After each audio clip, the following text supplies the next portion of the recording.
Content monetization policy আমাদের পেজে যদি আসে, আমাদের অতিরিক্ত চিন্তা হয়, কাজ করার শক্তি চলে যায়, কাজে আমরা নিরুৎসাহিত হয়ে যাই। এই কন্টেন্ট মনিটাইজেশন পলিসি আসার কারণ কি? কেন আসছে আপনার কন্টেন্ট মনিটাইজেশন পলিসি আপনার পেজে? আপনি কোন ভুলগুলো করছেন যে কন্টেন্ট মনিটাইজেশন পলিসি চলাচ্ছে আপনার পেজে?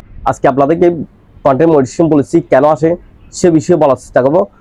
অবশ্যই ভিডিওটা সম্পূর্ণ দেখার চেষ্টা করবেন। আসসালামু আলাইকুম ভিউয়ার্স, আশা করি সবাই ভালো আছেন। বন্ধুরা, যারা আমার ভিডিওটা নতুন দেখছেন তারা অবশ্যই ফলো করে বন্ধুদের সাথে শেয়ার করতে বলবেন না। তাহলে বন্ধুরা, কথা আমার এই মূল ভিডিওতে চালাচ্ছি। কন্টেন্ট মনিটাইজেশন পলিসি কেন আসে? কন্টেন্ট মনিটাইজেশন পলিসি আসার বিভিন্ন কারণ আছে। কারণ না থাকলে কিন্তু কন্টেন্ট মনিটাইজেশন পলিসি আসে না।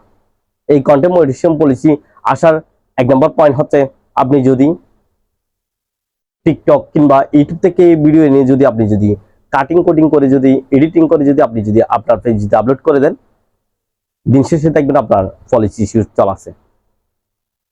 এই পলিসি ইস্যু না আসার জন্য আপনি অবশ্যই এই কাজ থেকে বিরত থাকার চেষ্টা করবেন। কোনো অবস্থায় টিকটক কিংবা ইনস্টাগ্রাম কিংবা ইউটিউব কোনো প্ল্যাটফর্ম থেকে কারো কন্টেন্ট কপি পেস্ট করে কিংবা কপি করে এডিট করে আপনার পেজ আপলোড না করার চেষ্টা করবেন।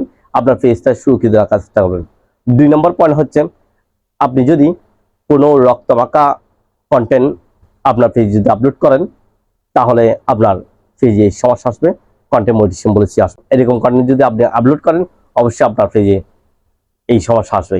3 নম্বর পয়েন্ট হচ্ছে, আপনি যদি কোনো অবস্থায় ফেসবুকের লাইসেন্স ছাড়া ফেসবুকের রিলস ভিডিও যে মিউজিকগুলো আছে সেই মিউজিকগুলো, কিংবা আপনি যদি আপনার লং ভিডিওতে থার্ড পার্সন থেকে কোনো মিউজিক এনে আপনি ব্যবহার করে থাকেন, তাহলে আপনার থেকে কন্টেন্ট মনিটাইজেশন পলিসি আসবে।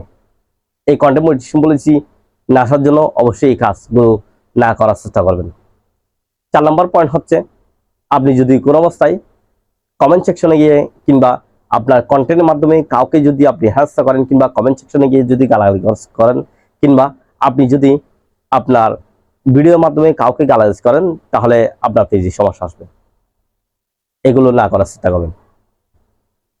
5 নম্বর পয়েন্ট হচ্ছে, বন্ধুরা, আপনি কোনো অবস্থায় আপনার কন্টেন্টগুলো আপনি নিজের প্রোফাইল কিংবা পেজে শেয়ার করতে যাবেন না। আপনি পেজে কাজ করে থাকেন, আপনি প্রোফাইলে শেয়ার করবেন না আপনার ভিডিও। আপনি প্রথম অবস্থায় আপনার শেয়ার করার কোনো এক্সপিরিয়েন্স না থাকে, কোনো অবস্থায় আপনি শেয়ার করতে যাবেন আপনার ভিডিও। আপনি যখন ধাপে ধাপে কাজ করবেন, যখন আপনার এক্সপিরিয়েন্স হয়ে যাবে কিভাবে শেয়ার করতে হবে, কোন প্ল্যাটফর্মে শেয়ার করতে হবে আপনার কন্টেন্টগুলো, সে বিষয়ে আপনি জেনে থাকেন, তখনই আপনি আপনার কন্টেন্টগুলো শেয়ার করার চেষ্টা করবেন। 6 নম্বর পয়েন্ট হচ্ছে, আপনার ভিডিওর সাথে টাইটেল এবং থাম্বনেল মিল লিখে আপলোড করবেন। আপনি কোনো অবস্থায় যদি টাইটেল একরকম, থাম্বনেল আরেক রকম, আর ভিডিওর মধ্যে আরেক রকম করে আপনি আপলোড করে থাকেন, তাহলে আপনার পলিসি ইস্যু আসবে।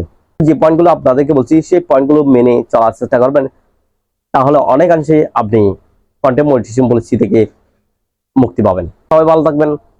আজকের মতো বিদায় নিচ্ছি আমি জাহাঙ্গীর। আল্লাহ হাফেজ। আসসালামু আলাইকুম।